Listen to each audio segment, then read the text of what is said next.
2020년 새롭게 문을 연 울산저널 시민방송 밥TV입니다. 살기 좋은 나라, 모두가 행복한 나라를 위해 소중한 한 표를 행사해야 하는 21대 총선을 앞두고 울산 지역 예비 후보자들을 만나보는 릴레이 인터뷰 시작하겠습니다. 네, 안녕하세요. 오늘은 중구 노동당 예비후보 이향희님을 모셔봤습니다. 안녕하세요. 네. 안녕하세요. 사회자님이 약간 톤이 높아가지고 네. 제가 여기를 맞춰야 되나? 네네. 제가 좀 맞춰드리도록 하겠습니다. 아니, 네, 편하게 말씀하시죠. 네, 반갑습니다. 저는 노동당 울산 중구 국회의원 후보고요. 사실 이번에 첫 번째 출마는 아니에요. 벌써 5번째 도전을 하고 있는데 거리를 지나면서 만나는 유권자들이 이번에야말로 이양이 국회 갈 때가 됐다. 할 때 됐다 라고 얘기해 주셔가지고 정말 이제 할 때인가 보다 열심히 일해야지 라고 생각하면서 하루하루 행복하게 선거운동하고 있습니다. 네, 너무 웃고 계시니까요. 제가 만나본 후보 중에 가장 여유가 있으세요. 그래서 요 기회를 살려서 제가 쏙쏙들이 이렇게 파헤치고 싶은데요. 그렇게 해서 말을 해봤습니다. 자, 후보자의 인생극장 들어가 보겠습니다.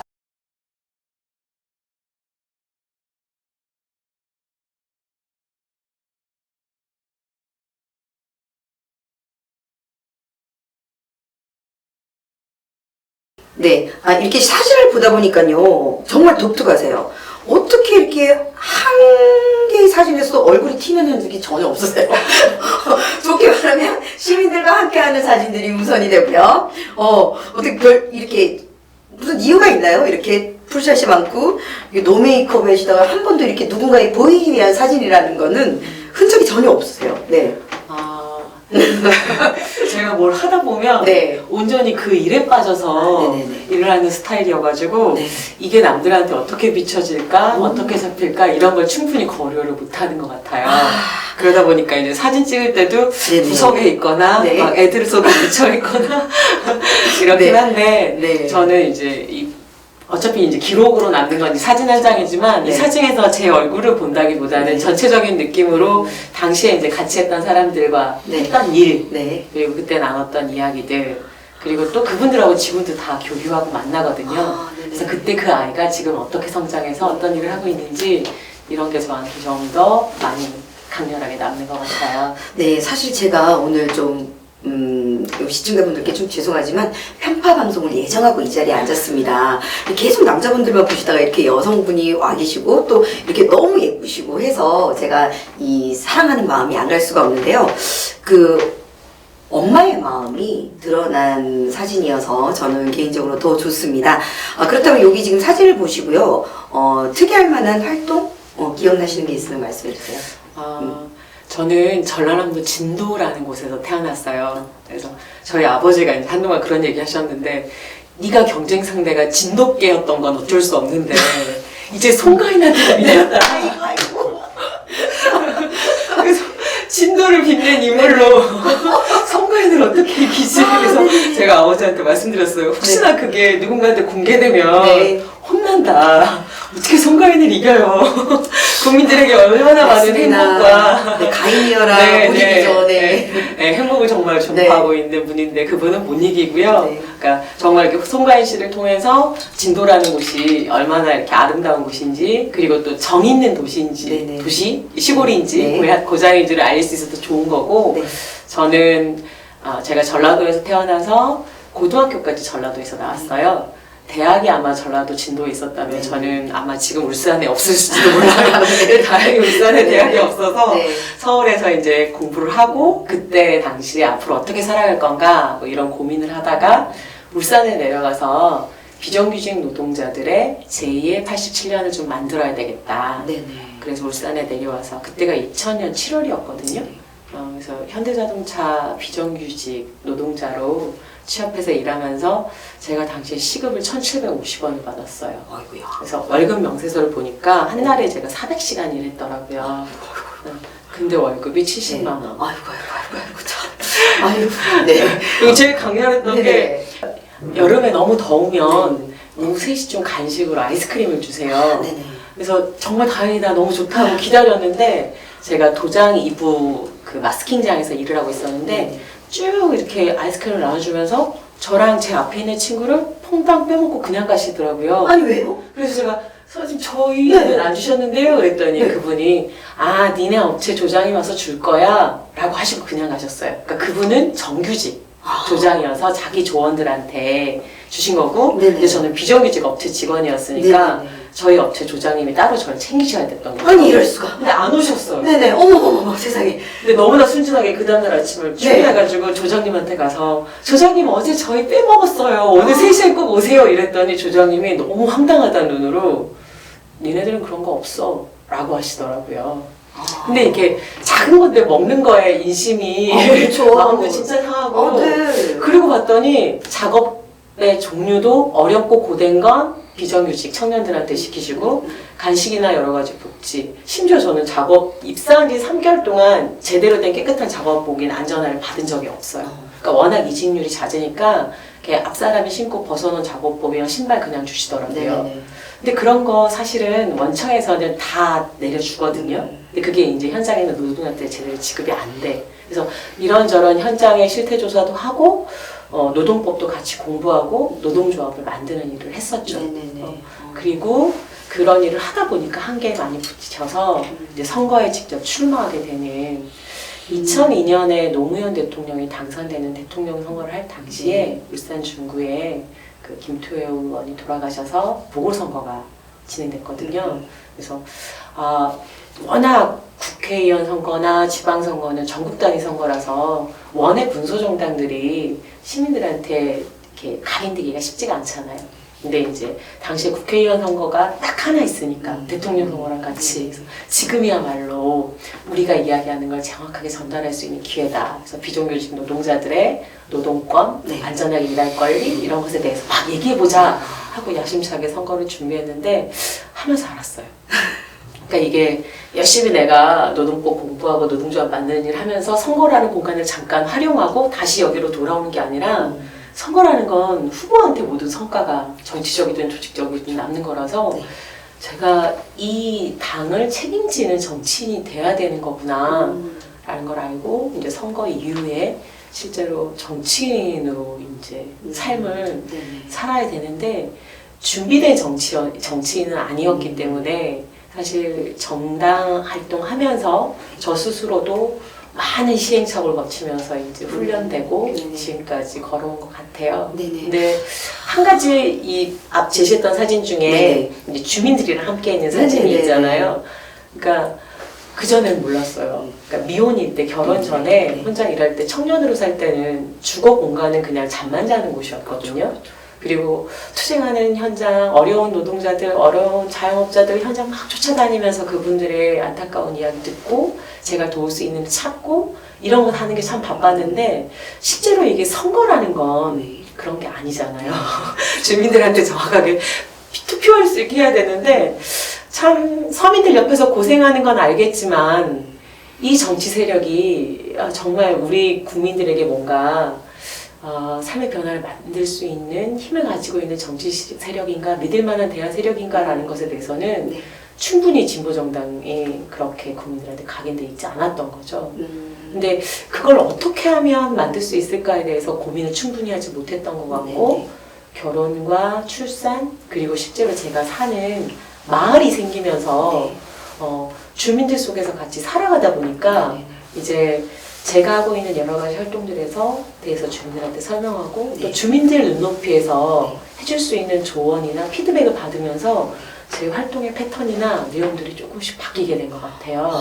네. 그렇다면 지금 말씀을 종합해 보시자면 처음엔 울산 도시가 가진 현안, 노동권 그리고 비정규직자들을 위한 열정으로 정치를 시작을 하셨다면 네. 오랜 세월 동안 물론 우리 후보님도 세월이 가시니까요. 예전에 그런 건 아니지만 일단 자연스럽게 주민들과 소통을 하다 보니 지금 주민에 의해서 지금 이 자리에 나와 계신 거잖아요. 네. 그럼 어떻게 보면 복이 많으신 거네요. 그죠? 네. 네. 원하고 싶은 일이 계셨고 또 주민들께서 우리 이양희 의원님을 또 도와주시고 네. 그렇다면은 지금 현재 이 순간 국회의원 21대 국회의원 출마하게 된 핵심적인 이유가 있다면 출마 의지를 한번 알려주세요. 사실 저도 이제 뭐 어린 아이들 데리고 서울도 몇 번 왔다 갔다 하면서 촛불을 들고 네. 촛불로 이제 정부도 바꾸고 네네. 대통령도 바꾸고 했잖아요. 근데 그렇게 해서 정말 적폐 세력만 청산하면 대한민국이 좀 나아질 거라고 기대했던 많은 분들의 기대를 한순간에 한순간이라고 해야 될까요? 조금씩이라고 해야 될까요? 네. 사실 지금 한국 정치 현실을 보면 안타까움이 크죠. 네. 그리고 국민들에게 제가 12월 17일 날 예비후보 등록하고 선거운동하면서 쭉 돌아다니면서 만난 유권자들이 제일 하시는 말씀이 우리는 TV 뉴스 안 보고 살아요 거든요. 네네네. 어떤 분은 그런 표현을 네네네. 하더라고요. 뉴스가 발암물질이다. 네. 그래서 너무 스트레스가 심하고 오히려 뭐 미스터 트롯이라고 하시는데 네. 좋아합니다, 저도. 네, 그거 보면서 오히려 네네. 좀 일상에서 생긴 스트레스나 피로를 푸신다라고 얘기할 정도로 한국 정치가 국민들의 외면을 받고 외면을 넘어서서 거의 혐오를 네네. 받고 있더라고요. 그래서 이런 현실을 어떻게 바꿀 것인가 라는 고민이 기성 정치 세력에게는 좀 없어요. 네. 저는 20대 국회를 책임졌던 분들은 함께 좀 반성과 자숙이 좀 필요하다라고 네. 생각하는데 그런 태도가 없죠. 오히려 다시 한번 자신이 뭔가를 해볼 수 있을 거라고 국민들한테 호언장담하시는데 그 모습 자체가 또 국민들에게는 정치에 대한 혐오와 불신을 더 가중시키는 것 같고 그래서 어떻게 하면 대한민국 국회와 정치를 바꿀 수 있을까? 근데 저는 국민들의 마음, 심리 상태는 이해하지만 대한민국 국회랑 정치를 포기한다면 우리 삶을 개선시킬 수 있는 방법은 또 없다고 보거든요. 우리 삶이랑 아주 밀접되어 있는 것이 정치이기 때문에 그래서 국회를 포기할 수 없고 정치를 포기할 수 없고 그렇다면 이걸 바꿔야겠다. 그래서 국회의원 수건은 줄이고 정말 주민 편에서 시민들 편에서 일할 수 있는 정치로 바꾸는 일을 제가 해야겠다라는 마음으로 다시 한번 출마를 네, 결심했습니다. 네. 이 시민이 함께 꿈꿀 수 있는 정치가 진짜 정치라는 말도 있는데요. 그렇다면 만약에 국회의원에 원래 당선이 되셨다.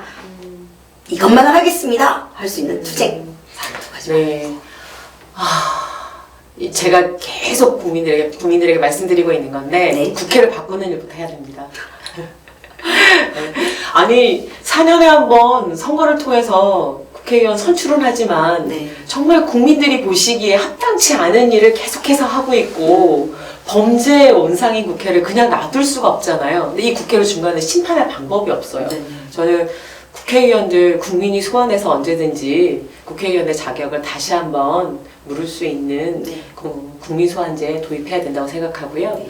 그리고 국민의 대표라면 저는 대한민국 국회의원들이 그렇게 연봉이 높을 필요가 없다고 생각해요. 세비 보니까 거의 1억 6천 정도 되고 각종 지원금 합치면 3억이 넘더라고요. 네네.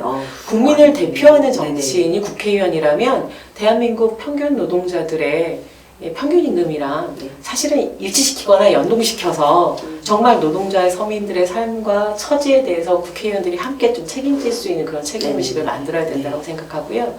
또 하나는 그놈의 유전무죄, 유전유죄.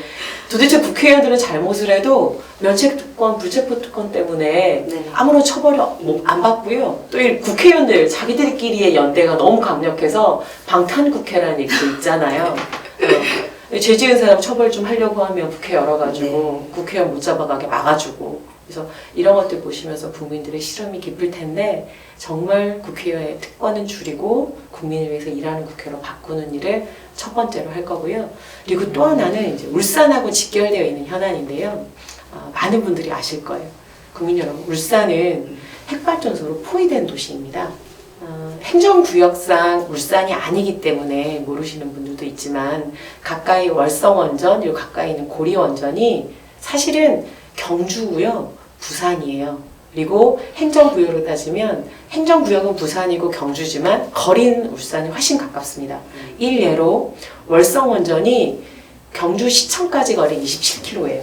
그런데 제가 살고 있는 울산 중구청까지는 19km예요. 월성원전에 사고가 나서 만약에 방사능이 피폭된다 하면 경주시청은 27km잖아요. 울산 중구청은 19km고요. 북구 강동 주민들은 5km, 7km 지역이기 때문에 직접적인 피해를 받습니다. 생명도 생명을 포함해서 재산권까지 다 침해를 받죠. 체르노빌이나 후쿠시마나 모두 지금 사고가 지난 지 꽤 시간이 많이 지났지만 주민들이 다시 못 돌아가고 있잖아요. 삶의 터전을 잃게 돼요. 그런데 이런 문제에 대해서 울산시장, 울산의 중구청장, 울산의 국회의원들이 발언하지 못합니다. 왜냐하면 현행 원자력법에는 이 원전 소재지 지역의 지자체장들 그리고 원전 소재지에 이 관할 해당 지자체장이 모든 권한을 갖고 있거든요.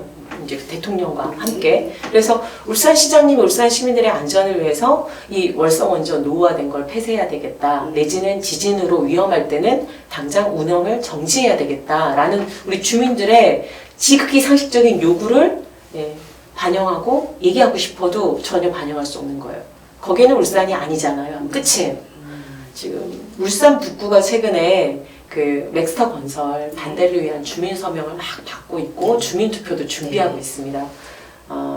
저는 이거 반드시 막아야 된다고 생각하고요. 이 맥스터 건설과 관련해서 북구청장님, 중구청장님, 울산시장님도 사실 산자부를 상대로든 원안위를 상대로든 여러 번 발언하셨어요. 그 울산 시민들의 안전을 위해서 이건 개선되어야 한다. 근데 이게 반영이 전혀 안 돼요. 심지어 산자부 회의에 울산 주무관이 갔다가 여기는 당사자들의 비공개 회의라고 나가주십시오 해서 쫓겨났다는 얘기도 있어요. 울산 시민들은 경주에 건설된 맥스터에 대해서 발언할 권한이 없다 이거죠. 근데 현행 법이 그래요. 그래서 실제로 울산 시민의 안전을 위해서 원자력안전법은 개정되어야 하고요.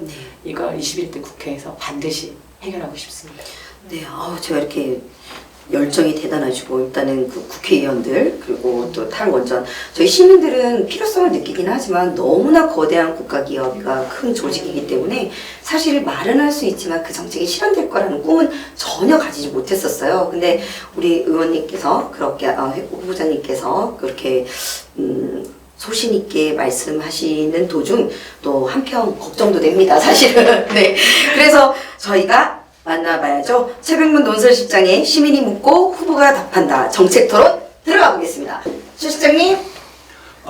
안녕하십니까. 안녕하세요. 네. 우리 이양희 후보님은 탈핵운동이라든지 또 노동 존중 세상을 위한 그런 삶을 살아오신 것을 잘 알고 있습니다. 그러나 그런 거대 담론을 잠시 접어두고 사실 우리 울산 중구 같은 경우는 전통과 현대가 잘 어우러진 도시라는 그런 장점 이런 것들을 얘기하는 사람도 있지만 사실 원도심과 그리고 그러니까 혁신도시 이 둘의 어떤 갈등 구조를 얘기하는 분들도 있습니다. 그래서 지금 이 병영성이나 울산외성 등의 다양한 어떤 관광 자원을 바탕으로 한 그 원도심의 문화관광 사업과 그리고 비즈니스 도시로서의 어떤 혁신 도시 이 도시를 그러니까 서로의 고유한 역할을 극대화시키면서 서로 연결시킬 수 있는 좋은 방안이 있으시다면 한번 말씀해 주시죠. 네. 좋은 말씀인 것 같고요. 사실 제가 2002년 그 보건선거를 통해서 정치에 입문해서 국회의원 선거에 지금 벌써 5번째 참여하고 있잖아요. 네. 선거 때마다 이제 단골 질문으로 나오는 게 이렇게 원도심 활성화 방안, 네. 그리고 또 하나가 이제 재래시장 활성화 방안 네. 이런 건데 한편으로 좀 답답한 것이 이제 그만큼 중요한 현안이고 과제이긴 한 건데 벌써 제가 5번째 총선인데 계속 얘기를 들어왔다라는 얘기는 지난 18년, 20년 가까운 세월 동안 이 문제가 개선되지 않고 있다는 거잖아요. 네, 그렇군요. 그럼 도대체 뭐가 문제인 걸까요? 네. 그동안 뭐 시장, 구청장, 시의원, 구의원, 국회의원 할 것 없이 다 이 문제를 해결해 보겠다라고 계속 집중하고 선거 때마다 주요한 토론의 과제로 제시하고 있는데 해결이 안 되고 있다는 건 전 정말 이건 좀 우리 주민들 모두 다시 한번 생각해 봐야 된다. 네.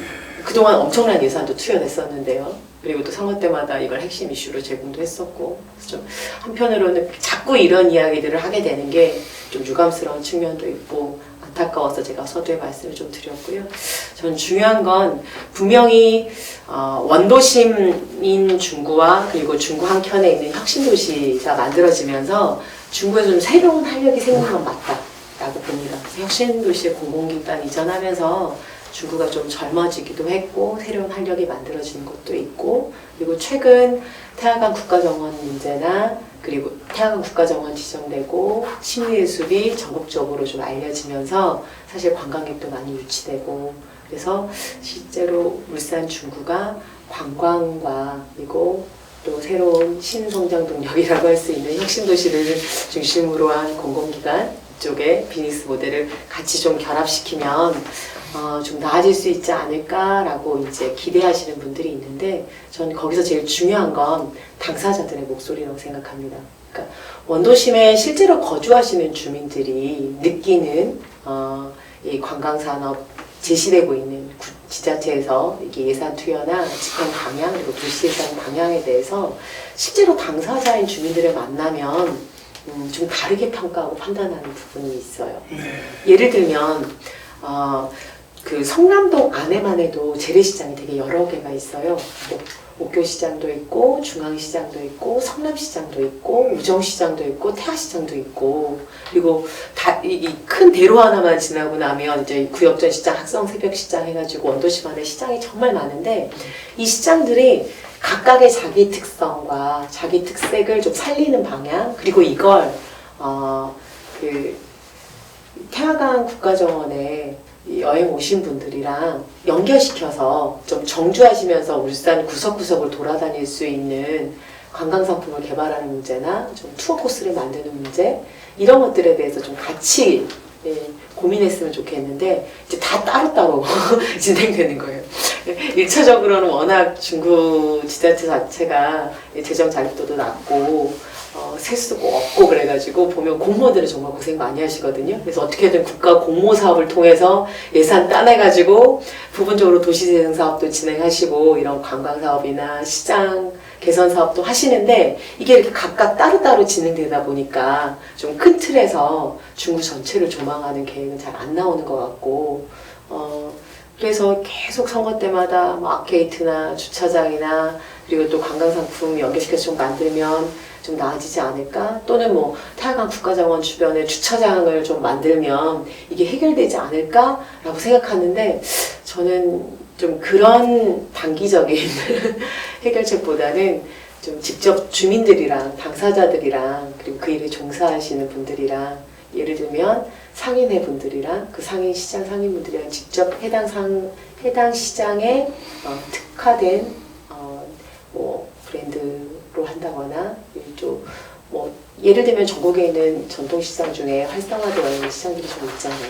예를 들면 뭐 망원시장 같은 경우 망리단길로 되게 유명해졌는데, 이런 데들이랑 접목시켜서 울산 중구 원도심에 있는 여러 개의 시장들을 어떻게 살릴 건가, 그리고 관광상품으로 만들 건가, 이런 고민이 하나 있고, 또 하나는 그 울산초등학교 앞길, 동원 앞길을 기준으로 해서 강변 쪽으로 보면 문화나 상업직으로 되게 활발한데, 사실 그 울산초등학교 위쪽으로 보면 저는 역사와 문화의 보고인데, 여기는 그만큼 많이 주목하고 집중하고 있지 않아요, 지자체가. 왜냐하면 B공사, B공호 지역이라고 재개발 지역이고, 이건 조합원들의 이해관계랑 결부돼 있어서 지자체가 어떻게 개입할 수 없다라고 얘기하는데, 사실 저는 이건 약간 한 발 물러나는 핑계인 것 같고, 오히려 그쪽에 있는 역사 문화와 관련된 부분에 대해서 좀 포커스를 맞춰서 단순히 상업적인 이 관광상품뿐만 아니라 울산 원도심의 정말 자랑이라고 할 수 있는 역사랑 전통이랑 접목시킨 게 필요하고,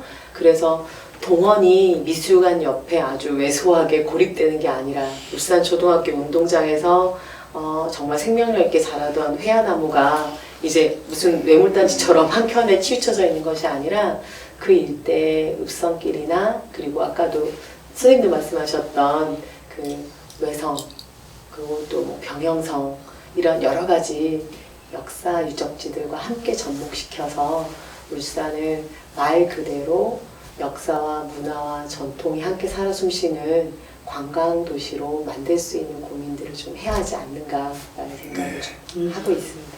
네, 그러니까 탁상 행정식 어떤 문제 해결 이건 바람직하지 않다. 네. 그러니까 주민들의 의견을 충분히 수렴하고 네. 다른 곳에 성공한 사례들을 잘 벤치마킹해서 네. 좀 제대로 해보자 네. 하는 그런 말씀으로 이해하겠습니다. 근데 실제 그 혁신지구에 그 신세계백화점이 들어서기로 돼 있지 않습니까? 네, 네. 네, 그게 뭐 부산에 있는 롯데백화점보다 훨씬 더 규모가 크다고 하는데 그쪽과 상관해서 이 도시재생사업과 또 혹은 원도심 활성화 정책 이런 것들이 좀 생각될 수 있지 않을까 하는 생각이 있는데요. 이놈의 신세계백화점이 정말 사실 지난 선거 그리고 그 이전 선거 때도 혁신도시 신세계백화점이 입점되면 정말 이제 중국 경제가 살아날 것처럼 많은 정치인들이 충분히 우려 먹었어요. 예.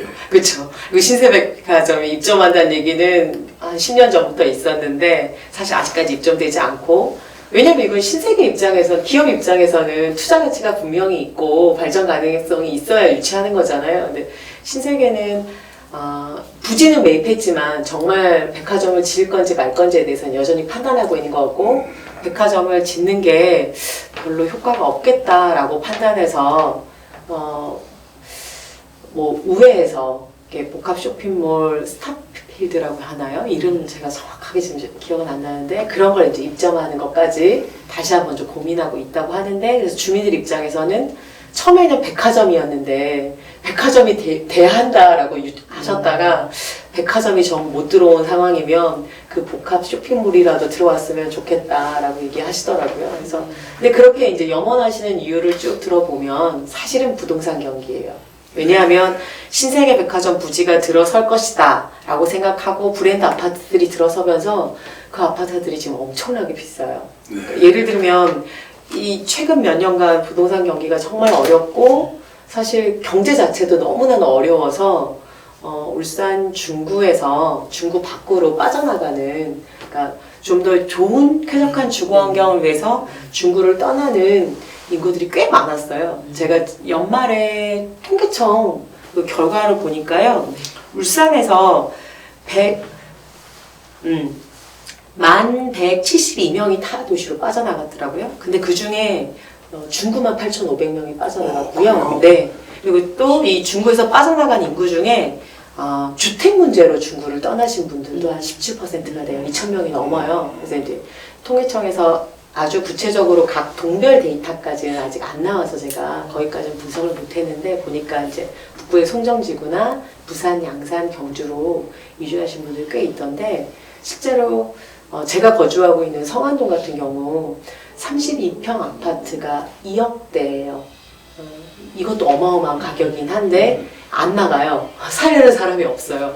근데 혁신도시에 있는 이렇게 모 아파트 같은 경우는 3억 후반대까지 떨어졌다가 최근 몇 개월 사이에 지금 5억 중반대까지로 다시 올랐어요.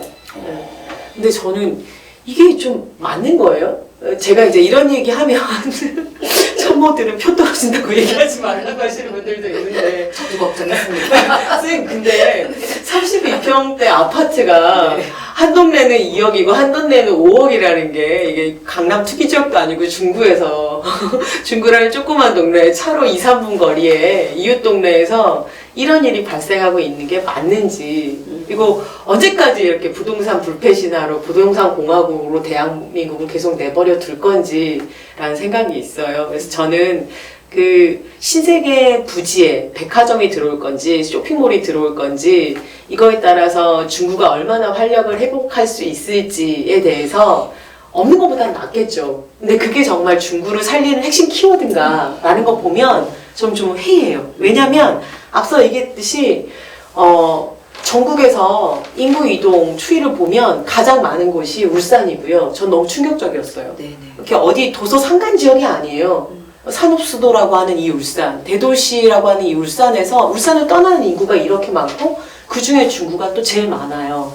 그리고 중구에서 제일 많은 연령대도 보면요, 20대가 한 45%예요. 그래서 20 청년들이 울산을 떠나고 있어요. 일할 사람. 중구에 거주하는 청년들이 다 떠나고 있어요. 왜 떠날까요? 교육 환경도 없고요. 일자리도 없어요. 그래서 떠나는 거예요. 그래서 어떻게 하면 신세계 백화점을 유치해서 그 인근에 있는 아파트들 가격 올려가지고 그 주민들을 표심을 붙잡느냐 이게 아니라 좀 지속 가능한 발전. 그리고 저는 울산도 소멸 예정 지역으로 포함돼서 언론에 나오더라고요. 아시죠? 너무 충격적이었어요. 울산을 어떻게 계속 유지시킬 것인가? 중구를 떠나는 사람들을 어떻게 잡을 것인가? 사실 사람이 있어야죠. 저는 그래서 실제로 뭐 도시재생 사업이나 원도심 활성화 방향이나 그리고 울산의 경제발전 계획 이런 것들이 다 중요한 이야기이긴 하나 지난 몇 년 동안 고장난 라디오처럼 반복했던 그런 해법 말고 근본적인 해결책이 필요하다라고 생각하고요. 혁신도시 공공기관에 이전했던 우리 노동자들이 사실 울산 지역에 뿌리 내리고 살고 있지는 않아요. 주말 부부로 계속 왔다 갔다 하잖아요. 그래서 이런 문제들이 개선되기 위해서는 정주시설 자체가 개선되어야 하고 떠나는 청년들을 잡기 위해서도 청년들이 울산 중구에 살고 싶어져야 되는 거잖아요. 그래서 저는 정말 지역 균형 발전의 측면에서도 필요하다라는 생각을 하는데 국립대 유치돼야 되고요. 공공형 종합병원 울산에 있어야 하고요. 청년들이 좀 마음껏 기획하고 마음껏 발산하고 마음껏 향유할 수 있는 청년들의 문화를 만들고 꽃피울 수 있는 시설들이 원도심 안에 크고 작은 시설들이 좀 만들어지고 그런 기획들이 시도될 수 있게 지자체에서 적극적으로 좀 지원해야 한다고 생각합니다. 네. 네, 정주 여건이 잘 그러니까 개선돼서 후보님의 뜻이 잘 반영될 수 있었으면 좋겠습니다. 어쨌건 주민들의 그러니까 판단이 잘 우리 후보님과 조화를 이뤄서 좋은 결과 있기를 꼭 기대하겠습니다. 고맙습니다. 네, 18년간 오랜 기간 동안 이 국회에 관련한 일들을 하시면서 정말 지도에 세상 그림을 그리듯이 현안들을 정확하게 체크하고 계신 게 정말 인상적이었는데요. 그렇다면 울산 시민 그리고 중구 유권자들께 어떻게 동조를 구하시는 마지막 마무리 인사 한번 드려보실까요? 국민 여러분 감사합니다. 제가 감사하다고 말씀드리는 이유는 긴 시간 경청해 주신 것도 감사하고요. 또 하나는 선거 과정에서 이제 유권자분들 만나 뵐 때마다 이제 한국 정치가 우리 국민들에게 희망을 주거나 또 별로 신뢰롭지 않잖아요. 그럼에도 불구하고 또 코로나 때문에 건강의 위협을 느끼면서도 제 손을 꼭 잡고 이런저런 이야기를 경청해 주시는 주민분들 뵐 때마다 참 감사하다라는 마음이 드는데 저한테 항상 염려하면서 그런 말씀 해주세요. 이양희 후보 당선되려면 그놈의 비정규직 노동자들 이야기 그만하고 타협 이야기 그만하고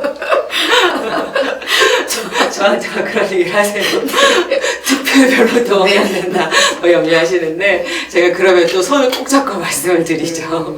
당장 제가 받는 한 표 한 표가 문제가 아니라 우리 주민들이 안전하고 평화롭게 대한민국 울산 중구에서 사시려면 이 문제를 해결해야 한다. 그래서 같이 이 얘기를 좀 우리가 진지하게 토론해야 한다. 대통령이 이제 탈원전 하겠습니다 라고 선언했지만 실제로 원전을 해체하거나 원전을 멈추는 게 쉽지 않다는 게 계속 확인되고 있잖아요.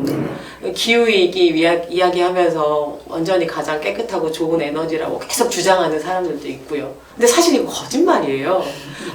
원전 가동하면서 이 뜨거운 원자로 식히려고 하루에도 수만 톤의 물들을 바다로 내보내면 바다가 엄청 더워져요. 그래서 지구가 더워진다고요. 기후위기에 막대한 피해를 끼치고 있는 이 예물단지 원전에 대해서 친환경 에너지라고 거짓말하는데 또 그 가짜뉴스를 믿으시거든요. 그래서 제가 마르고 닳도록 이런 이야기를 할 수밖에 없고요. 또 하나는 저는 울산 중구에 있는 유권자들이 그리고 울산이 10년 뒤, 50년 뒤, 100년 뒤 우리 후세대들에게 어떻게 기억될까라는 생각을 하면 사실 끔찍해요. 국민 여러분, 저는 대한민국 울산을 산업수도, 노동자의 도시라고 인식하고 울산에 내려왔어요. 네, 24살 청년 이야기는. 그래서 이 노동자의 도시를 어떻게 하면 노동자들이 행복한 도시로 만들까를 고민했는데 100년 뒤에 제 후세대들은 울산을 핵쓰레기 도시라고 기억할 것 같습니다. 왜냐하면 지금 울산을 둘러싸고 있는 16개 핵발전소, 그리고 핵발전소에서 배출하고 있는 고준 핵폐기물 70%가 이 울산 주변에 쌓여 있어요. 대한민국은 원전 가동 이후 지금까지 단 한 번도 중간 저장 시설, 최종 핵폐기장 아직 엄두도 못 하고 있어요. 뭐 어디다 지을지 결정도 못 하고 있고요. 그렇다면요, 이거 고스란히 그냥 울산에 쌓일 수밖에 없다는 거예요. 그래서 저는 100년 뒤, 200년 뒤 우리 후손들이 지도상에서 울산을 뭐라고 인식할까? 저는 핵쓰레기장, 핵쓰레기 도시 울산이라고 기억할 가능성이 높다라고 생각합니다. 그래서 지금 우리가 바꿔야 합니다. 지금 바로 우리가 결단하고 변화를 촉구해야 합니다. 그래서 여러분들 저한테 득표에 도움 안 되니까 다른 얘기하지 말고 이런 얘기 하실 게 아니라 더 열심히 안전하게 우리가 그리고 보다 평등하게 네. 배웠든 못 배웠든 부자든 가난하든 최소한의 인간의 존엄성을 지키면서 대한민국 국민으로 구성원으로 시민으로 함께 살아갈 수 있는 대한민국을 유지하기 위해서라도 이야기를 국회에 보내야 한다라고 선거운동 같이 열렬히 해주십시오. 여러분이 움직이시면 바로 당신이 움직이면 변화는 가능합니다. 네. 고맙습니다. 감사합니다.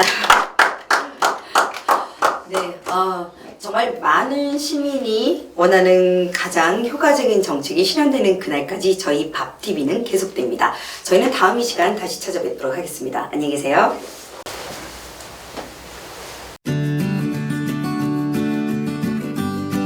워낙 반복된 얘기다 보니까 사실 이제 그런 뭐 탈핵이니 뭐 이런 얘기가 들어오면 귀를 닫으시는 분들도 진짜 많으세요. 네. 네. 근데 뭐 그래도 계속 하셔야 된다는 거죠. 네. 근데 사실 맞아요. 저희 울산이 핵쓰레기 지역이 되면 안 되는 건 정확하고 또 제가 이렇게 정말 걱정스러운 것은 어떻게 그 18년 동안 구석구석을 그렇게 다 알고 노력하셨는지 그걸 누가 알아주셔야 될 텐데 걱정이 돼요. 못 알아주실까봐. 힘들지 않으셨어요? 아니 사실 제가 이제 2006년 처음 네네. 선거할 때 그때 26살이었어요. 근데 젊고 네네. 패기 넘치고 그래서 네네네. 중구에 있는 13개 동을 걸어서 돌았거든요. 어머. 걸어서 쭉 완주한다 해가지고 네네. 걸어서 구석구석을 돌아가면서 선거운동을 했는데 이제 그때 그렇게 만나고 그랬던 분들을 또 이제 계속 지역에서 활동하면서 네네. 만나고 이러니까 그런 이제 세월이 쌓이고 쌓여서 주민분들이 처음에 정말 이 이상한 애는 뭐야? 이 대체 없이 시식한 애는 뭐야? 너무 씩씩하세요. 아니 전라도에서 태어나서 네네. 서울에서 공부하고 맞아요. 울산에는 아무런 연고도 없이 울산에 내려와서 어느 날 갑자기 정치판에 등장해가지고는 네.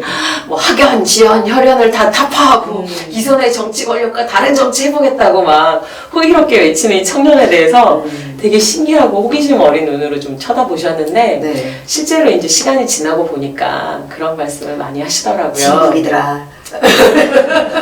주민들을 위해서 너무 애쓰고 네네. 아유. 좋은 일 하는 건 네. 알겠는데 네. 너무 고생하니까 그쵸. 그래서 이양희 씨가 이 당을 좀 바꿔라 이런 얘기 제일 많이 듣고요. 절대 못 바꾸실 것 같아요. 그리고 또 한 번은 당을 못 바꾸겠으면 네. 그럼 지역구 바꿔라. 그렇지. 바꿔 나면 그래도 이양희 씨 같은 사람 국회의원 된다. 멋있죠. 바꿔 가라, 네네. 바꿔 가라 막 이런 얘기 멋있죠. 하시고 그래서 제가 처음에는 정말 고민이 마음이 많이 아프더라고요. 그러니까 저한테 관심이 없는 분들이 아니라 호감을 가지고 마음을 열기 시작하신 분들이 중구는 정말 안 돼. 당신이 정치로 성공하려면 북구에 가야 해 하시는데 아니에요. 근데 그 마음은 네. 반은 맞고 반은 틀려요. 뭐든 그래요. 뭐든 맞아요. 반응 맞고 반응 틀린데 아무래도 우리 어르신들께서 정말 이렇게 잘 알고 있는 사람은 유일하게 이양희밖에 없다라는 말을 외치실 것 같고 저는 개인적으로 그 조금 염려스러워서요. 국회의원 연봉값. 자, 저도 1년에 3억까지 받는 줄 몰랐습니다, 사실.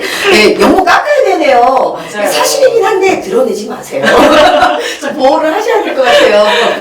그래서 저한테 이제 그런 말씀 해주시는 분 애정 네, 갖고 계신 네, 분이니까 네. 너무 감사하고 네. 그래서 이제 그분들한테 실제로 이게 변화가 가능하다라는 걸 입증하기 위해서 열심히 활동을 했는데 지난 20대 총선에서 제가 사실 노동당이라는 군소원외 정당 사실 60대 70대 어르신들은 오히려 저를 알아요. 네. 왜냐하면 지역에서 이제 20년 가까이 쭉 활동을 그렇죠, 했으니까 그렇죠. 20, 30대 청년들은 키우신 몰라. 거네요. 키우신 거네요. 20, 30대 청년들은 네. 왜냐면 지역 뉴스 안 보고 지역 신문 안 네. 보니까 저를 잘 몰라요. 근데 어르신들은 알아. 호구로는 있지만. 네. 그리고 이제는 그 어르신들이 너무 애쓰고 고생한 걸 아시니까 할 때 됐다. 네. 이번엔 이왕이다. 이런 말씀 해주셔서 너무 감사한데 이제 제가 그런 말씀 드려요. 제가 그동안 했던 이야기 중에 사실 당시에는 이게 정말 될까 했지만 시간이 지나니까 되지 않았냐. 무상교육, 네네. 무상급식, 네네. 그리고 노인연금, 그쵸, 그쵸. 기본소득, 그렇죠. 그리고 정말 노동시간 단축, 네네. 최저임금 인상 이런 것들이 더디지만 계속 되고 있지 않냐. 그리고 정치를 하는 사람은 당장 눈앞의 현안이 아니라 정치는 사실 미래를 말하는 거잖아요. 네네. 그래서 우리의 삶의 변화를 위해 미래를 내다보고 어떻게 변화해야 되는지 방향을 제시하는 것이기 때문에 그런 이야기를 할 수밖에 없고 또 해야 한다. 그래서 그런 측면에서 말씀드리는 거다라고 얘기하면 잘하셨습니다. 아니 저는 떠나는 청년 수가 이렇게 많다는 게 너무 가슴이 아프고 정말 중구가 저희 울산의 가장 오래된 지역이잖아요. 그 지역답게 문화적인 도시로서 또 교육의 도시로서 그리고 청년들이 편히 살 수 있는 부모님과 함께 살 수 있는 그런 좋은 우리 울산을 대표하는 지역이 되었으면 좋겠습니다. 열심히 노력해 주십시오. 그리고 좀 자제하세요. 감사합니다. 고맙습니다.